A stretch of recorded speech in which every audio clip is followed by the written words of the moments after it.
Bismillahirrahmanirrahim.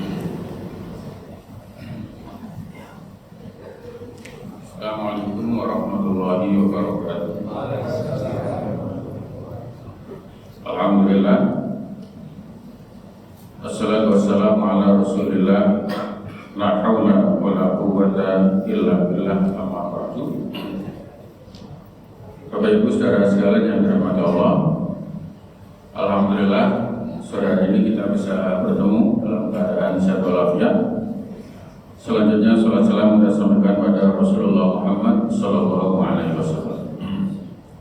Bapak Ibu saudara sekalian, pada sore hari ini saya ingin sampaikan satu di antara sekian banyak ajaran Islam yang itu kemudian menjadi bagian dari keimanan seorang Muslim, yaitu tentang pelajaran tentang doa. Wasta'inu bis-sabri was-shalah, dan mintalah pertolongan kepada Allah dengan sabar dan sholat.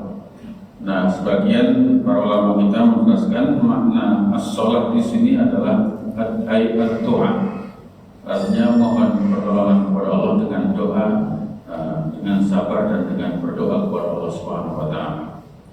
Nah, Bapak Ibu, ada sebuah doa atau serangkaian doa yang sangat indah yang rutin kita mohonkan kepada Allah.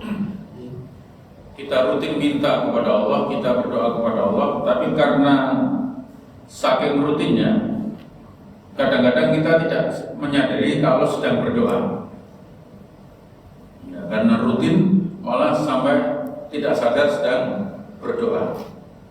Kalaupun kemudian ngerti itu doa, ya mengucapkannya, dan orang sering menyebutnya membacanya, karena doa itu sebenarnya lebih tepat mengucapkannya, bukan membelakangnya. Itulah kenapa kemudian kalau wawancara itu sebenarnya yang baik itu setelah acara rampung selanjutnya berdoa, bukan pembacaan doa. Nah, kalau membaca doa itu kemudian ya tidak sekedar dibaca. Jadi saking rutinnya doa itu kita ucapkan, kadang-kadang kita nggak sadar kalau sedang berdoa, atau mungkin sadar sedang berdoa tapi ya membacanya, mengucapkannya begitu saja, atau yang lebih agak parah nggak ngerti kalau sedang berdoa. Nah, Bapak Ibu, yang rutin itu doa itu adalah doa yang kita ucapkan, kita lafazkan ketika duduk di antara dua sujud. Itu kan doa yang luar biasa, doa yang dahsyat, doa yang bukan hanya permohonan terhadap urusan akhirat kita, tapi juga terkait dengan dunia kita. Bukan hanya soal dunia saja, tapi juga tentang akhirat kita. Nah, karena kadang kalau orang itu ngerti sedang doa, maka itu diucapkannya, dilafazkannya, dimohonkannya dengan penuh kenikmatan. Rabbighfirli warhamni wajburni warfa'ni warzuqni wahdini. Nah, ada satu wa'fu anni, ini ada setidaknya pendapat yang berbeda. Ada yang menyebut sampai wa'fu anni, ada yang menyebut sampai wa'afini, ada yang menyebut tambahan. Tapi menurut saya tidak penting, karena doa, jangankan ketika sholat itu, bahkan dalam sujud kita juga boleh berdoa apa saja.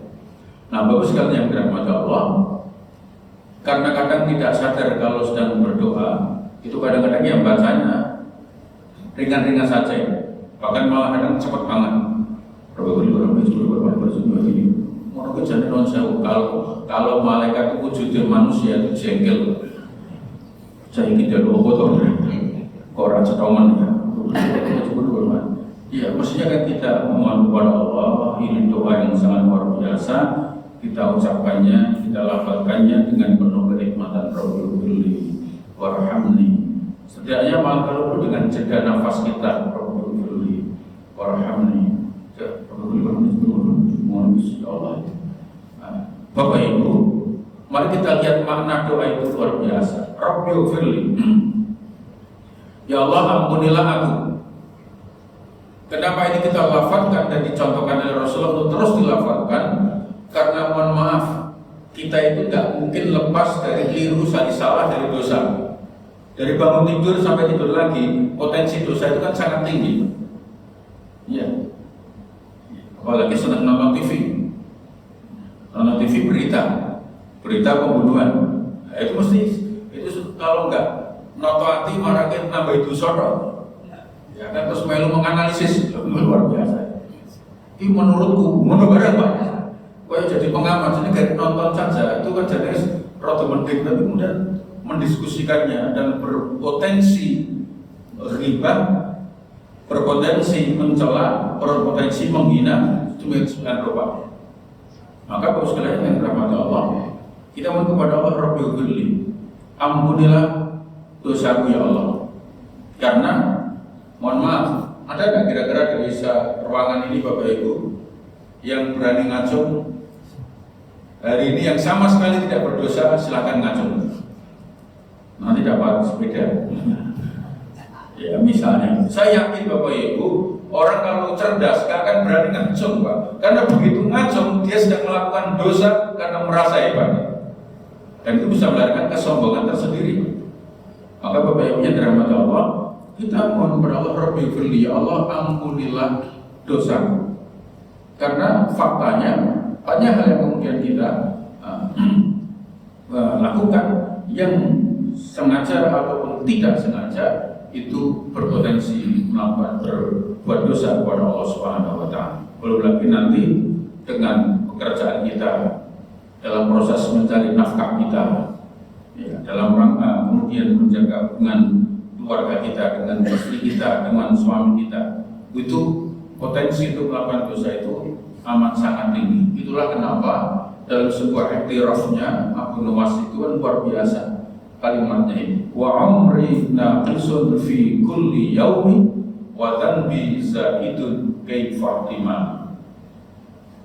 Ya mungkin Bapak Ibu yang pernah mendengar syair ini, itu kan kalau bahasa Jawa itu rengeng-rengengnya orang tua dulu. Wa umri naqisun fi kulli yaumi wa dhanbi zaidun kaifa timam. Itu bukan yang luar biasa. Wa umri, ya Allah, jatah hidupku naqisun, berkurang fi kulli yaumin, dalam setiap harinya. Ya Allah, jatah hidupku setiap hari terus berkurang. Wa dhanbi zaidun, ning dosaku tetap tambah.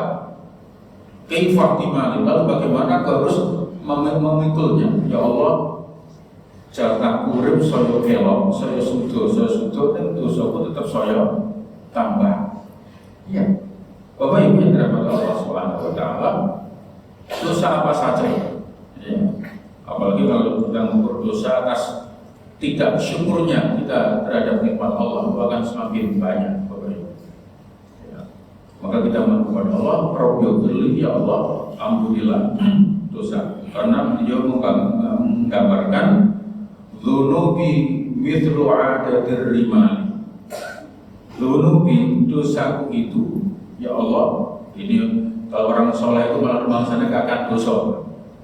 Biasanya sing kakak rumah orang itu dosa itu malah sing jarang-jarang ibadah itu malah rumah sana gak tahu dosa. Sakus rumah saku ya 111 mana-mana. Padahal kalau orang soleh itu sampai kalimatnya dzunubi mithlu adatir rimali, ya Allah, dosa-dosaku itu ibaratnya seperti pasir-pasir di pantai. Itu yang sesungguhnya yang dinyanyikan siapa tuh itu namanya Malaysia ini, Rehan ya. Itu kan dosa-dosaku bagaikan pasir di pantai. Kan terjemahan sesungguhnya. Dzunubi mithlu adatir rimal, ya Allah, dosaku bagaikan pasir di laut, di pantai.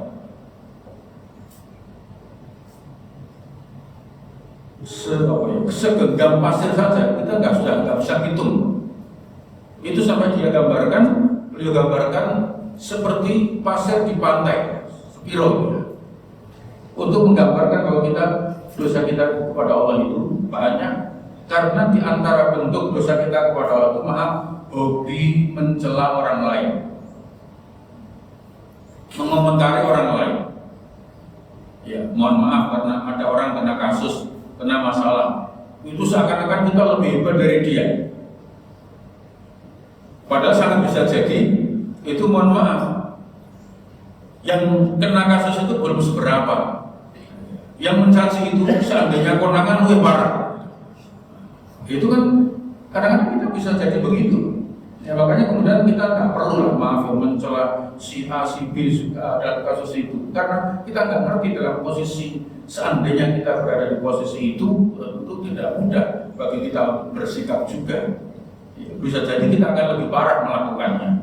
Ya, makanya udah tidak usah waktu kita ini sudah Bapak Ibu dirahmati Allah, dosa kita amat sangat banyak. Apalagi kita bertemu dengan banyak orang, ketemu dengan orang lain yang berpotensi mengomentari, ketemu orang yang begini, mohon maaf, misalnya ada orang wajib pajak datang, suami istri datang berdua, istrinya masih muda dan maaf cantik, kalau kemudian suaminya yang menemani itu sudah agak sepuh, itu gimana saya komentarnya kalau pujian positif lebih penting ya. Bapak ibu pinter menggeliat puji itu kadang masih puji itu apa ya, kadang-kadang mencela kita baik goyak bodoh di doa ngono gitu ya. Begitu kadang-kadang komentar kita negatif, padahal Bapak Ibu mohon maaf sekalian, ya syukur itu hanya batin, bukan mencela, hanya batin. Maaf, anjing yang bulukan, anjing yang kotor, yang berpenyakitan, itu beliau menangis, merasa ya Allah kenapa aku harus mencela makhluk Allah Subhanahu wa Ta'ala. Maka kemudian kita kepada Allah, Rabbil ya Allah, ampunilah dosa. Yang kedua Bapak Ibu, warhamni, sayangilah aku ya Allah. Bapak Ibu sekalian, kenapa doa ini dicontohkan Rasulullah begitu indahnya? Warhamni, sayangilah aku. Bapak Ibu, Rasulullah sampai menggambarkan, dan itu pelajaran untuk kita, seandainya bukan karena kasih sayang Allah kepada kita, maka kemudian sulit bagi kita untuk masuk surga Allah Subhanahu wa Ta'ala. Mau mengandalkan apa amalan kita untuk mengatur surga Allah yang begitu indah, yang luar biasa, yang digambarkan oleh Allah Subhanahu wa Ta'ala, arduha samawat, yang luasnya seluas langit dan bumi, untuk menggambarkan begitu keindahan surga yang luar biasa. Bapak Ibu, kita mengandalkan apa? Sedekah kita. Maka ada cerita menarik itu. Ada Pak Yai naik bis turun ke terminal, kemudian beliau ke toilet. Setelah dari toilet itu keluar nangis. Penjaga toilet, Pak, kalau nggak punya uang untuk bayar toilet, saya ikhlas nggak bayar, nggak apa-apa. Kata Pak Yai itu, Mas, aku nangis bukan karena nggak punya uang receh untuk bayar toiletmu. Kalau hanya untuk bayar toiletmu, aku bayar kowe sanggup, Mas. Dari Bapak kok nangis nopo? Mas, aku dulu toiletmu itu kotornya koyo ini bayar 2.000.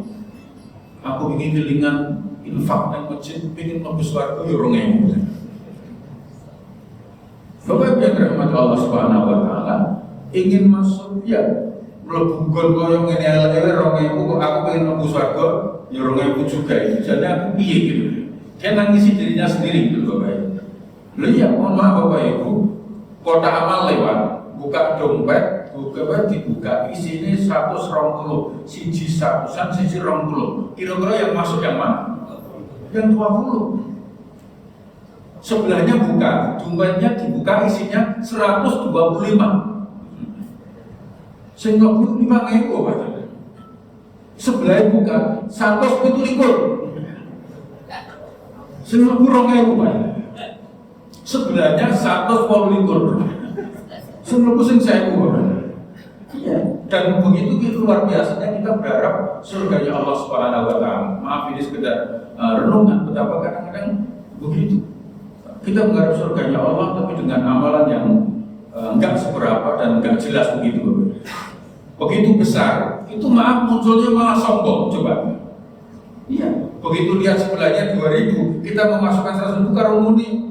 Orang itu juga orang benar. Golongan telur, ya kan golongannya barang dibahas. Ya itu bagus kalau yang dirahmati Allah Subhanahu Wa Taala. Ketika kita memberinya kecil, ketika besar muncul rianya, muncul sombongnya. Amal kita masih begitu, Bapak. Sholat kita, Bapak Ibu. Mohon maaf, kita, saya tidak pernah menyebut dengan kita itu saya di dalamnya. Sholat kita yang 4 rakaat itu, yang ingat kepada Allah di menit keberapa? Jangankan ingat Allah, kadang rakaatnya lupa gitu. Ya gitu loh Bapak Ibu sekalian yang dirahmati Allah Subhanahu Wa Taala. Belum lagi maaf ya, ketemu imam yang beragam, ya, ketemu imam cepat protes, langsung sesuk jodoh imami, lalu kok trek-trekan. Sesuk berarti ketemu imam suwi, sesuk jodoh imami, suwi nerak karuan. Begitu kadang-kadang sholat kita masih begitu Bapak Ibu, belum bisa menikmati dengan imam yang manapun. Ya, maka belajar, betul. Ya. Di Makkah ada orang sholat begitu, bacaan imamnya indahnya luar biasa. Saya sudah bacaan Qurannya indah sekali. Begitu rampung ada jamaah yang nangis, khusuk, dia kesuwen. Dia nangis karena kelamaan Bapak Ibu. Kenapa begitu loh? Mohon maaf Bapak Ibu, mungkin dianggap guyon, tapi fakta begitu loh. Dulu saya ngalami sholat gerhana di Madinah Bapak Ibu. Ini untuk pembelajaran, saya nggak sebut siapa namanya, orang mana, tapi untuk pembelajaran. Ketika sholat gerhana di Madinah itu kan panjangnya luar biasa, nggak seperti kita yang panjang khutbahnya. Kalau di sana dengan khutbah yang panjang sholatnya. Allahu Akbar, Fatihah rampung, amin. Ini yang cerita orangnya sendiri, tapi tidak seperti orang mana untuk pembelajaran buat kita ini. Kemudian baca surat Ali Imran, panjang. Dia nggak ngerti sampai ayat berapa, begitu Allahu Akbar, Alhamdulillah. Jadi waktu rukuk itu orang Allahu Akbar, Alhamdulillah. Keliru karena dia menikmati, langsung rukuk dia. Begitu sami Allah liman hamidah, ternyata kan Fatihah lagi. Baca surat panjang lagi, tim nekat, ya Allah, rapuan aku. Balik kenapa? Iya, kalau saya ngertinya karena dia cerita. Lah menurut sing diceritani yang muni, aku jadi pengen mulai tapi yang ngabros. Kadang begitu sholat kita. Sholat id di lapangan, sajadahnya koran kemudian ditambah sajadah. Tahiyat wis innaka hamidum majid. Wis tak bae donga, imam ora salam-salam, malah maca Quran. Berita lain. Diwaca kabeh. Begitu loh Bapak Ibu, salat kita masih begitu. Mau diandalkan apanya? Di kampung ketika salat jamaah Pak masjid Pak. Aku seneng ki salat nang kantor nopo, tenang khusyuk. Dan Mas, ogah nopo masjid ramai. Kadang-kadang kita merasa begitu. Ramainya anak-anak kita anggap gangguan sholat. Padahal itu Rasulullah mencontohkan mengajak cucunya ke masjid. Betapa kemudian berarti ada keramaian di sana. Nah, Bapak Ibu, sholat kita begitu, sedekah kita begitu, bahkan puasa masih juga begitu kan. Baru jam 8 pagi sudah merancang buku Allah. Sudah memperhitungkan sedemikian rupa Bapak Ibu. Terus haji kita dan sebagainya tampaknya belum sempurna sehingga kemudian menjadi alat pengetuk pintunya surga Allah itu. Kalau tanpa kasih sayang Allah akan sulit untuk dilakukan. Maka kita mohon warhamni. Lalu yang ketiga Bapak Ibu, wajburni, ya Allah tutuplah kekuranganku, tutuplah aib-aibku. Setelah Allah kita mohon kepada Allah agar Allah ampuni dosa kita, Allah sayangi kita, maka wujud kasih sayang Allah itu yang berikutnya adalah tutuplah aib-aibku ya Allah. Kenapa? Karena kita harus akui setiap kita punya kekurangan. Ya. Kalau bukan karena kasih sayang Allah sehingga Allah masih menutupi kekurangan kita, niscaya mungkin orang tidak lagi menghormati kita. Seandainya Allah tidak tutupi kekurangan kita sebagai suami, dan istri bisa membaca kekurangan kita di kantor ngapain, mata kita ngapain, suami istri bisa tahu. Sangat mungkin istri tidak lagi menghormati suaminya. Seandainya kemudian istri dan suami itu diberitahu oleh Allah dan Allah buka kekurangan istrinya dengan lengkap, maka kemudian istri suami bisa membaca sesungguhnya di hati istri itu pikirannya apa, pikirannya apa. Sangat mungkin seorang suami tidak lagi menghargai istrinya. Seandainya semua staf tahu kekurangan pimpinannya, sangat mungkin anak buah tidak lagi menghargai pemimpinnya, dan seterusnya.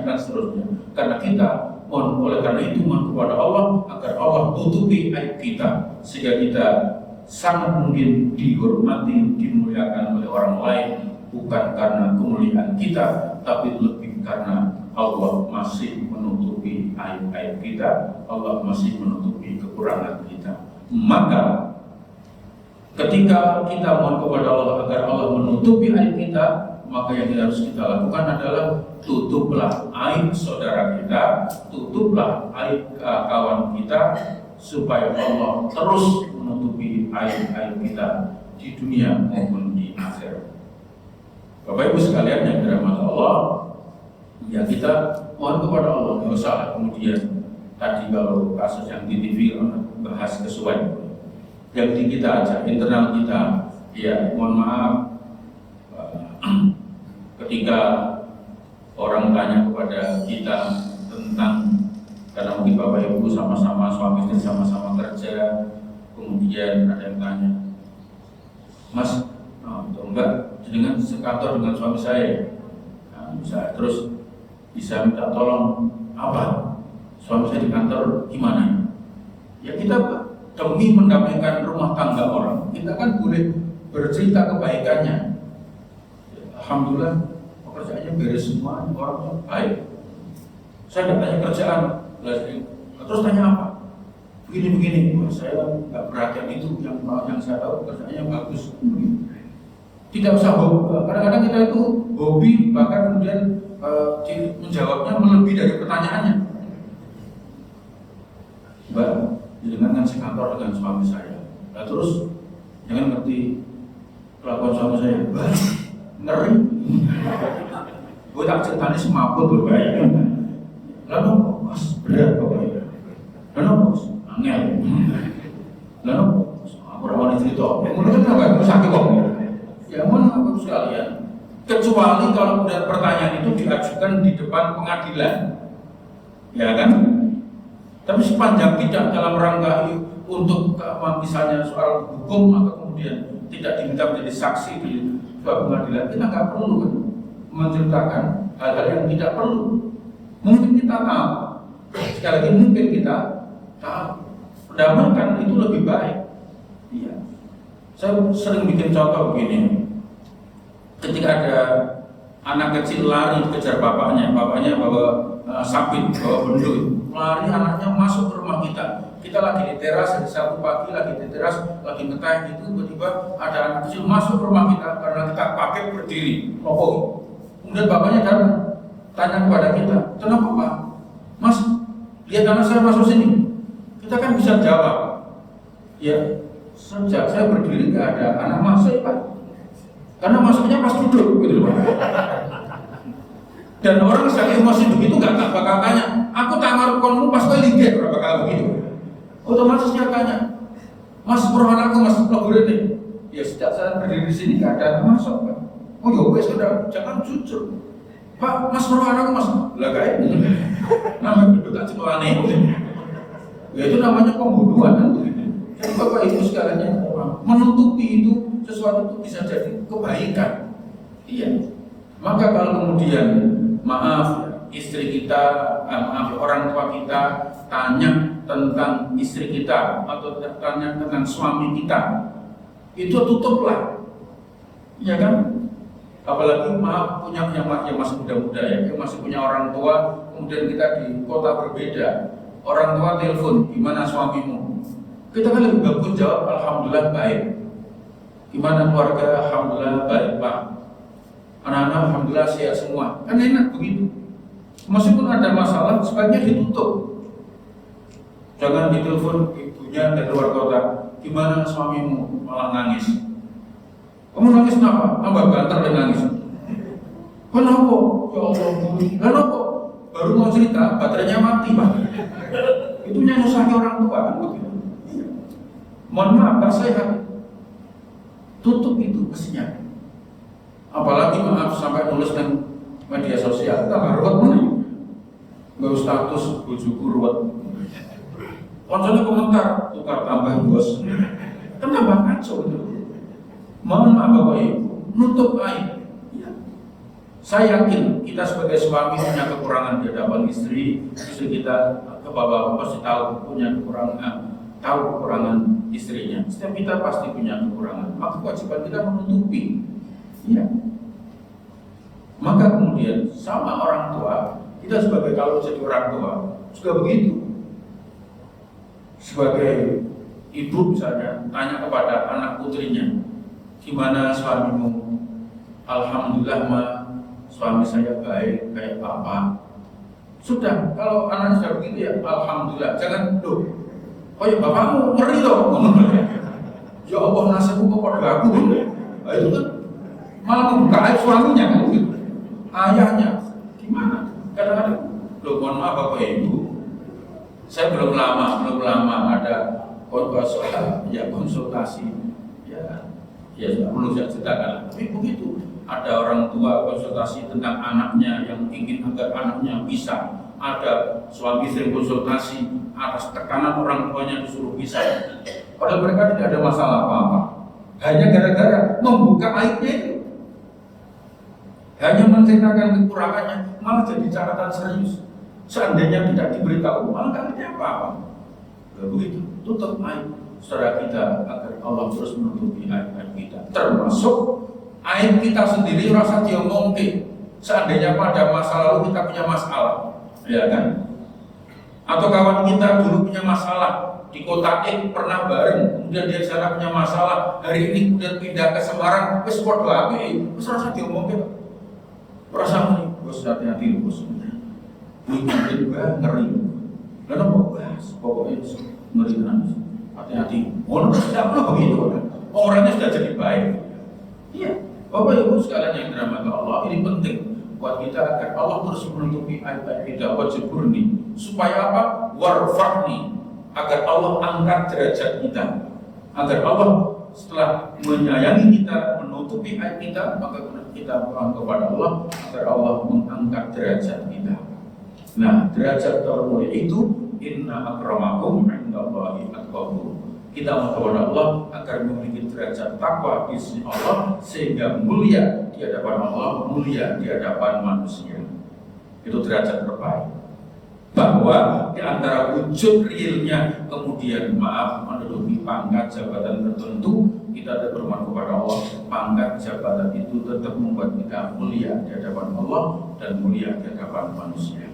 Sebab kalau tidak, pangkat jabatan itu kadang-kadang justru mengatakan orang terhinakan baik di hadapan Allah maupun di hadapan manusia.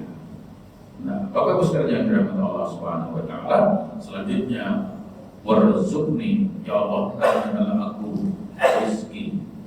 Rezeki ini bisa wujudnya, bisa uang, bisa yang lainnya. Istri solehah itu rezeki yang luar biasa. Anak-anak yang soleh dan solehah itu rezeki yang luar biasa. Banyak orang secara materi banyak, tapi anak-anaknya bermasalah, duitnya habis untuk ngurusi masalah anak-anaknya. Maka anak yang soleh dan solehah itu rezeki yang karena Allah yang luar biasa. Maka kalau hanya minta motor, jawabannya yang ringan, usah emosi. Berikan motor mah. Ya, didoakannya supaya bapak dapat rezeki. Itu jangan motor langsung emosi. Kamu kok mikir? Anak kaget, mikir loh. Ini kok mikir bapakmu sopo? Lu kena kue. Ya kan kadang-kadang begitu, emosi minta karena kuliahnya di luar kota minta mobil ini udah. Kamu kok mikir bapakmu sopo? Lu kenapa kowe? Lah kan kamu orang. Iya loh. Masa kurang ngono. Lah piye? Bapakmu gajinya piro? Lho, sing kerja bapak, sing napa bapak, malah gajinya kon ngitung aku gitu. Maaf kadang-kadang anak-anak yang baik itu kan sudah bagus menempuh dengan tolong udahan gitu. Dengan kemudian kita menyambutnya ya baik juga. Maaf yang masih punya balita, kadang-kadang ibu-ibu jengkel pulang kerja capek tiba-tiba anaknya nangis, maaf balon nangis. Ibu-ibu kadang-kadang emosi, balon terus. Anak yang terbaik sih ngomong balon terus, oh bikin permen, bikin es, balon terus. Kan begitu. Uniknya, ini yang unik Bapak Ibu, ada ibu-ibu yang maaf ya emosinya nggak terkontrol. Anaknya nangis, pulang kerja capek, terus sampai rumah anaknya nangis, tidak bisa ngatasi, dicubiti. Tapi ngomong ini, meneng aku, anak jerit kok meneng dia pedesnya kok ini ya. Coba tak meneng, kan begitu lah ya. Nah, maaf, jalan buat maksud saya, dalam hidup kadang-kadang kita tidak bijak menyikapi sesuatu. Karena sekitar contoh, maka kita menyembah Allah. Warzuqni termasuk dalam adalah rizki yang wa'afini, ya, wahtini, warzuqni wahtini. Ya Allah, karena aku rizki dan artinya dimaknai rizki itu harta, duit, pangkat, jabatan. Kita mohon wahtini, bimbinglah aku agar rizki ini, harta ini, pangkat, jabatan ini dalam bimbinganmu ya Allah, sebab banyak orang yang dikabulkan rizki berupa harta, pangkat, jabatan tanpa bimbingan Allah, jatuhnya merugikan dirinya sendiri. Sering bikin contoh ringan perumpamaan, ketika naik sepeda motor itu akan langsung berangkat ke masjid, parkir di depan masjid. Begitu punya mobil bagus, selalu kebablasan karena masjid rawan buat parkir mobil. Ya maknanya terjemahkan sendirilah kira-kira begitu. Kadang-kadang orang ketika dalam keadaan ini kemudian bagus begitu nikmat, sering sok lupa kepada Allah Subhanahu Wa Taala. Gaji pas-pasan, remun ngepres, ya kan? Insya Allah setiap kerja pulang beres, di rumah seneng dengan istrinya, dengan anaknya, nyanyi-nyanyi dengan anaknya. Tapi begitu rezeki nambah, pangkat golongan naik, remunenya tinggi, turai akeh, akhirnya boleh karaoke. Ya. Maaf saya menyebut karaoke jelek Pak. Mohon maaf ya. Kalau nyanyi saya senang nyanyi. Karaoke yang dengan istri, dengan anak-anak kan luar biasa. Rame, guyu, pales, guyu bareng enak banget. Masalahnya kadang-kadang ada yang punya hobi karaoke keluarga. Tapi keluarga di Sogor karaoke. Nah itu masalahnya. Bapak punya terima Allah Subhanahu Wa Taala. Kalau keluarganya tenangnya apa ya? Maaf ini warzuqni wahdini, agar dibimbing oleh Allah supaya kemudian rezeki itu membuat kita baik. Sebab ada yang berlimpah itu jadi tidak baik. Maka orang Jawa sering bilang kalimat begini, sithik ora kurang, akeh ora turang. Duit tanggal tua, misalnya gaji gak seberapa, gara orang mulai nyebrang jalan neng samping kantor pos jajan mie ayam, ya toh, soto. Entah 15.000, turah 5.000 gembro biasa. Terus akeh, nggawa mobil ngetan, mubeng, muter ning nggon iwak kae. Kan begitu. Iwak bakaran itu. Nah, kemudian duitnya 200, Pak. Metu gembro bios. Napa, Bos? KTP ditahan. Lalu pembayar kurang gitu. Iya. Sithik ora kurang, akeh ora turang. Karena manusia begitu itu. Maka Bapak Ibu tidak perlu risau dengan apa yang dimiliki oleh orang lain. 20.000 bisa bahagia, 200.000 bisa stres. Bergantung cara menggunakannya dan menikmati. Yakin, duit orang mulai tetap berapa kali kepikiran ngetan gue mobil rono sama mungkin. Iya, ngerti duit orang mulai nyabrang rono kan itu loh. Iya. Kalau duit akeh rono, begitu loh Bapak Ibu sudah tolongnya begitu. Maka tenang kalau kemudian pangkat kita berbeda, gaji kita berbeda, karena nanti kita akan menciptakan kebutuhan yang berbeda sepada kita dalam bimbingan Allah Subhanahu Wa Taala. Wa'afini, maka kemudian kita mohon kesehatan, ya sehat rohani kita, sehat jasmani kita, supaya kita dapat menikmati rizkinya Allah Subhanahu Wa Taala dengan sebaik-baiknya. Ini kan doa dari urusan akhirat pengampunan Allah, kasih Allah sampai terhadap urusan dunia. Maka oleh karena itu, mari perbaiki sholat kita, mari perbaiki doa kita, juga bacaan kita, agar kemudian kita bisa menikmati permohonan yang kita mohonkan kepada Allah Subhanahu wa Ta'ala. Saya kira ini Bapak Ibu dan kepada Allah yang saya sampaikan. Mohon maaf, terima kasih. Wassalamualaikum warahmatullahi wabarakatuh.